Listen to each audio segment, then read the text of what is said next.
Olá pessoal, mais uma vez bem-vindos à nossa Academia Qualiceg. Eu estou aqui hoje para discutir uma pergunta, uma participação que foi feita pelo nosso amigo Guerra. O Guerra nos mandou a sua contribuição. Ele é uma pessoa que tem assistido o nosso canal, se inscreveu.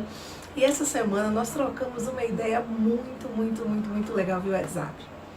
Vamos ver o que é que o Guerra traz pra gente aí de contribuição pro nosso canal? Solta um vídeo aí do Guerra Academia. Boa tarde a todos, meu nome é Álvaro Guerra, eu falo da empresa Fabinjet em Taubaté e gostaria de alguns esclarecimentos quanto à transição da nova IATF 16949. Item 723, competências do auditor interno, e o item 724, competências dos auditores de segunda parte. Entendemos que os auditores de segunda parte são os requisitos de competência dos nossos auditores para atendimento aos requisitos com a visão do cliente, por isso de segunda parte. Requisitos em Core Tools, VDA 63 e a visão na avaliação de risco. O mesmo para os auditores internos, só que com menos complexidade. Meu amigo Guerra, muito obrigada pela sua contribuição. Olha a norma aqui, ó. Tô com ela em mãos, né? A IATF. Vamos falar um pouquinho? Bom, pessoal, antes de mais nada, eu queria lembrar para vocês uma coisa super importante. A IATF, ela é uma norma vinculada, né, à ISO 9001. Embora ela seja uma norma voltada ao setor automobilístico, vocês vão ver ao longo de toda a norma ela citar a ISO 9001.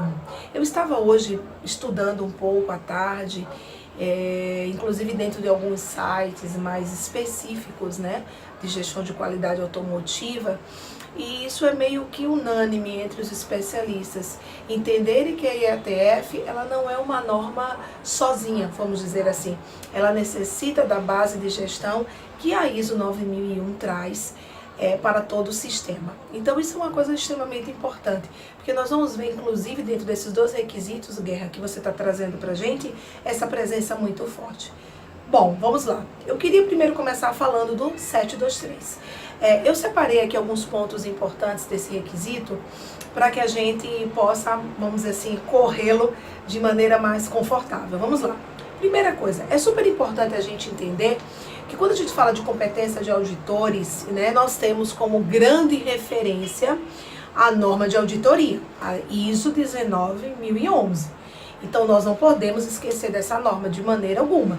Inclusive ela é a grande referência para a própria IATF, ISO 9001, ISO 14001, a 45001 que está vindo aí. Ela é a norma de auditoria, ela rege os processos de auditoria dentro de um padrão internacional.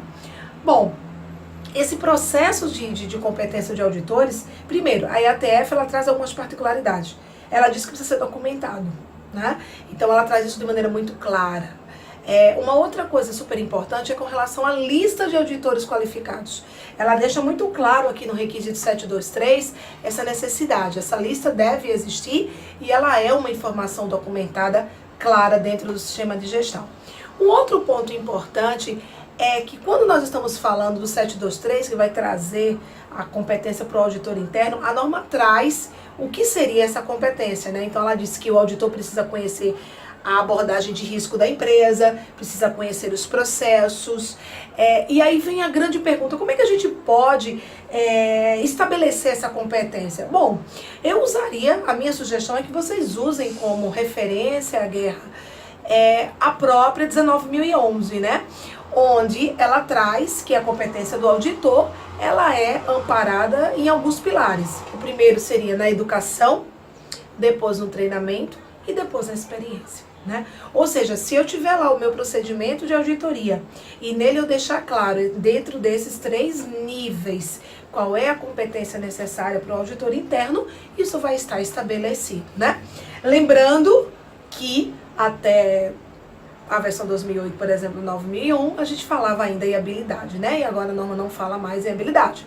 Mas nada impede de você também definir como critério uma habilidade para essa tua equipe de auditores. Bom, o que é muito importante? A norma traz um termo interessante que ela diz que a gente precisa definir dentro da experiência desses auditores um número mínimo de auditorias, né?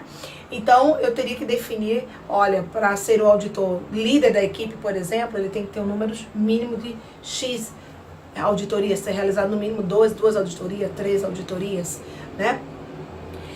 Para ser o auditor membro, por exemplo, a primeira auditoria ele só acompanha, a partir da segunda auditoria é que ele pode realizar.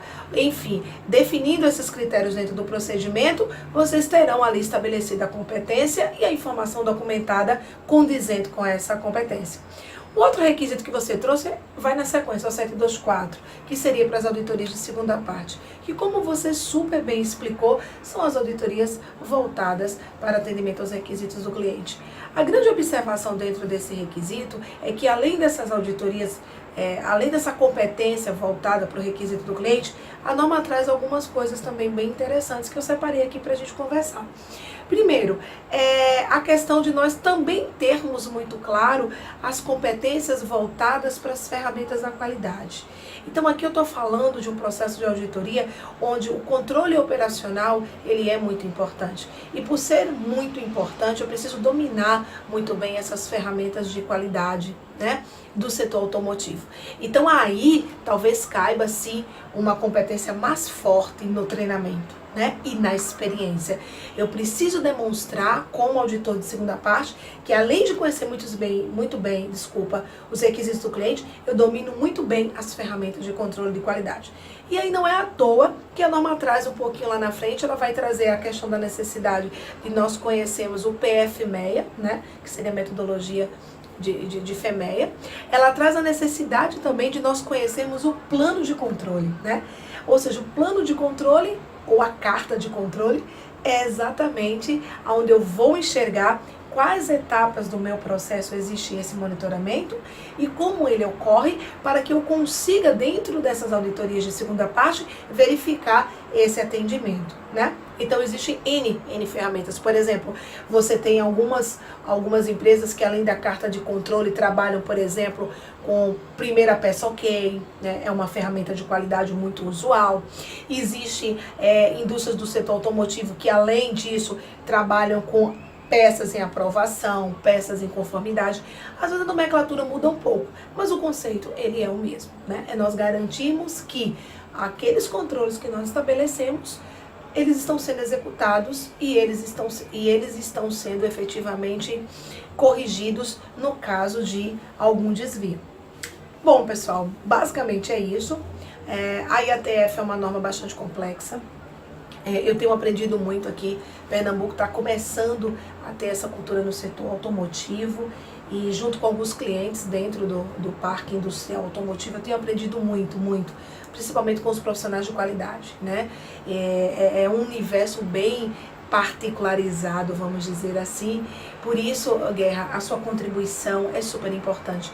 Nós vamos voltar aqui em outros momentos para falar um pouquinho ainda dessa norma, mas você tocou num ponto crucial, que é a garantia da competência dos auditores. Então, assim, em nome da Academia Qualiseg, nosso muito obrigada pela sua contribuição, pelo nosso bate-papo. Essa semana nós nos falamos bastante.